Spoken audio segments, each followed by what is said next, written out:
Ahoy! Today we're talking about... data miners! Well, a little bit more precisely, we're talking about data mining, and more specifically, we're talking about the data mining for Tiamat and Gilgamesh. We have information for both, they have both been announced by Hi-Rez, and of course, there is more information in the game files. As usual, this info is from SMITE Datamining and it's subject to change, so take this with a grain of salt. Also, we have some info from Hi-Rez directly this time from their announcements. First, let's talk about Tiamat.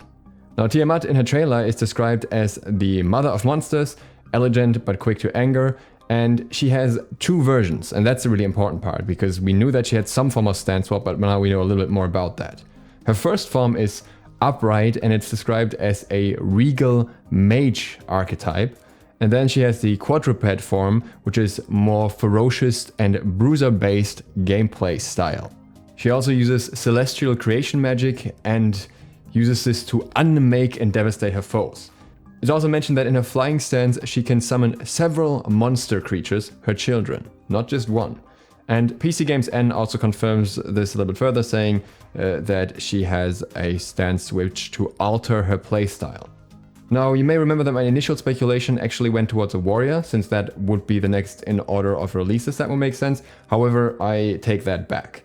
There is a part of her kit that is listed as physical lifesteal, but as some people have pointed out, this seems to be just copied from Serrated Edge in its old version, not the new version, and therefore maybe just kept that description, but it's not actually accurate for the god. And we have mentions of her being a mage now, and that would make sense because that would be the next release after a warrior in terms of the order that we can expect. Now, she is a stance swapper, and I know that a lot of people are hoping for a class swapping god, but I don't think that will happen. I think the complications that would come with that in terms of itemization and balance are simply too hard to overcome in order for this to be worth it at all. And instead, they would just keep the character in one class, but then their secondary stance would act like another class. This is essentially what we have with Uller, who is a hunter and technically falls under the hunter category in pretty much any way, but his melee stance alone could easily be an assassin as well. As such, I expect Tiamat to be a mage with a secondary bruiser-focused form that's maybe more similar to a guardian, but maybe not quite as tanky. And now let's look at the changes to her abilities that were made. On her passive, she now has a node for Mage Ground, which is very likely, again, referring to a stance swap in some way. This still has this effect called Hardened Scales, which I would now assume is probably something that happens when she stance swaps into her tankier stance. Then she gets this Hardened Scales effect to get additional protections or health in order to increase her survivability while she is in that bruiser form. It also has some stacks, and there are new nodes for a quad passive and quad scale. I'm not sure if this has something to do with scales or with scaling. Unfortunately, we don't have any other info that would hint towards anything here. There's also still the node for cruelty, increasing basic attack power and physical lifesteal, which is the effect of Serrated Edge. But it's worth noting that Serrated Edge is actually changed on the patch this was data mined from. It now has increased power, so this uses the old version of Serrated Edge, whatever that may mean for us. I still assume that it simply means that she'll have increased basic attack power and magical lifesteal. She also has a stronger and a weaker effect somewhere there, which may apply to cruelty or to hardened scales. She has a flying animation, we have seen that in-game now, so no surprise there. And as Ferreo correctly speculated, she has a flying and ground animation and can stance swap between them. Apparently her lobby also uses a throne. I feel like that has no relevance for in-game though. Her basic attack is a projectile basic attack primarily at least, so this is for the mage farm for sure. And then it has a fire mode variation, which may mean that the secondary form is potentially melee. I'm not sure. It's not like directly pointed out here at least. It applies a damage effect, so it probably applies burns or something. And the effect comes with a fizzle and a passive effects, and again with a quad passive effects. So this is something that comes into play multiple times and it gets this quad thing. But at the same time, it doesn't seem that her design at any point had the 4 heads that some people were speculating towards. So this quad thing must be something else unless they're like ghosts' heads.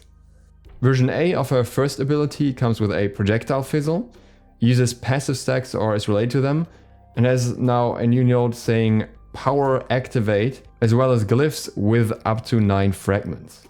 Version B of the same ability works with a passive, has a debuff A and B, and an indicator FX. I was trying to figure out if there's any indication towards which is the Mage version versus the Bruiser version. We can't really tell from this because the fizzle is something that could easily apply to either. Projectile makes me think that maybe it's something from the Mage form, but at the same time, a projectile could also be like spitting fire in the Bruiser form. So really for now, we don't have much to speculate with here. For the second ability, we know for version A that's a deployable, and for version B that's a deployable spawner with an effect group, which is apparently for allies, an area of effect, and a warm-up. I feel like this ability may be one of the abilities that allows her to spawn some form of pet minion, her children basically. And maybe this effect is for those pets as well. If that is the case, then version B would be the Mage form, but again, that's the only indicator we have here. For the third ability, we still don't know anything at all, so we won't know anything before release here or before the closer look that we'll probably be getting, which still makes me think that this may just be the stand swap. Her ultimate has 3 stages. Stage A is something that is even more subdivided potentially with sub A, sub B, and sub C, and we only know that sub B uses passive stacks as related to them. It's something called temp looping and a debuff, so it seems to be something that goes on for a while. Stage B has a damage over time effect with increased in-hand damage, a deployable mesh, a pet as well, so maybe this is another summon, and some other damage over time node. The pet here mentions a Bulwark, Minotaur, and Basilisk, so maybe this is the ability that's the only one that's capable of spawning minions and you just can spawn different pets here, or she can spawn a variety across her entire kit and the ultimate. And the stage B also comes with a root. Stage C is a deployable with a hit FX and a warm-up FX.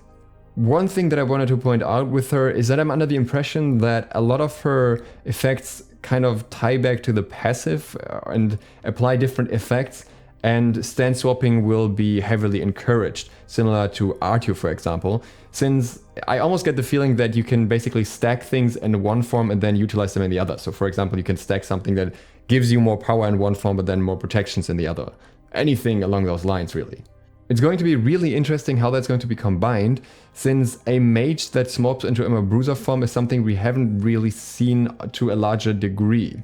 Typically, most mages are simply more focused on the backline, or if they're not, they have some protective tool that they can use at all times basically. Think for example Hera. With Tiamat, it almost seems like you want to send out some pets, then apply some effects to the enemy and then switch over and go all in. But again, that's just my very vague speculation based on the bits of information we have here. But speaking of information that we have, there's also somebody else that we have information about, and that is Gilgamesh. First, we got some info from Hi-Rez directly, as well as PC Games N. Gilgamesh enters Smite at the turning point of his mythology. He is bold and confident, and relying on his strength on his quest for immortality. His combat style is direct and brutal, and he even dropkicks enemies. He is always in the front line and wrestles and slashes through his opponents with his magical artifacts. You might even be able to find new artifacts during gameplay. Now all of this sounds like a tankier character to me, like a warrior, and PC Games N specifically says in their article, while the other, referring to Gilgamesh, is a frontline warrior. That's the other reason why I definitely think Tiamat won't be a warrior, since we have another warrior coming right after, so in terms of the guard release schedule, it's not like you have to wait too long for a warrior anyways.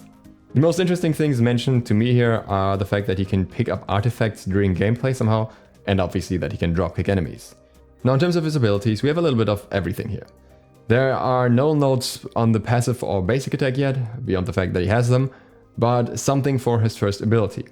This is a burst hit, a stim, and a ground target type. Doesn't really tell us all too much. It's interesting that they combine a hit and a stim here, so it seems like you hit a target first and then you get some sort of amplification for your basic attacks after that. His second ability has a hit FX and a ground target type. Could also be many things. His third ability also has a hit FX and a ground target type, but a buff along with that. So it seems like he generally buffs himself by attacking enemies with abilities to some degree, which would probably encourage a very aggressive playstyle. The ability that we have the most information for, however, is the ultimate. Here we have a hit tick FX, we have a knockback, a root, a slow, a warm-up FX, a wind wall FX, and a ground target type. That is a lot of things at once, and I imagine that things may depend on how exactly you hit an enemy. So for example, if you knock back an enemy into a wall, they get rooted, and otherwise they get slowed, or they get one after the other. But either way, what I find most interesting about this is the wind wall. So this could be many things. For example, this could be wind similar to Jing Wei's tornado, where you knock enemies up if they step into it, but in a larger area since it's a wall. That would kind of work with a knock back as well. Maybe it's not a knock up so much as it knocks you away from the wall. At the same time, wind walls is something we've seen in other games. In League of Legends, wind walls are used to block enemy projectiles. This would be similar to Nike's too, but you would put it down on the ground and it would block in a specific area. You can't move it around, and it's also on a longer cooldown because it's the ultimate. In my opinion, that would be an interesting mechanic for Hi-Rez to expand upon, since they've already introduced it to the game, but only used it on one guard so far. Outside of that, if you're interested in who the other upcoming guards in Season 8 most likely are, I've made a video about that as well, which you can check out here. Other than that, if you're new to the channel, click the sub button and maybe the bell, so you get notified of other upcoming videos for SMITE Season 8. And if you'd like to support me further, you can do so on Patreon. Hope you enjoyed this, and I hope to see you for the next one soon. Duke Sloth, out. No, I mean, what does data miner mean?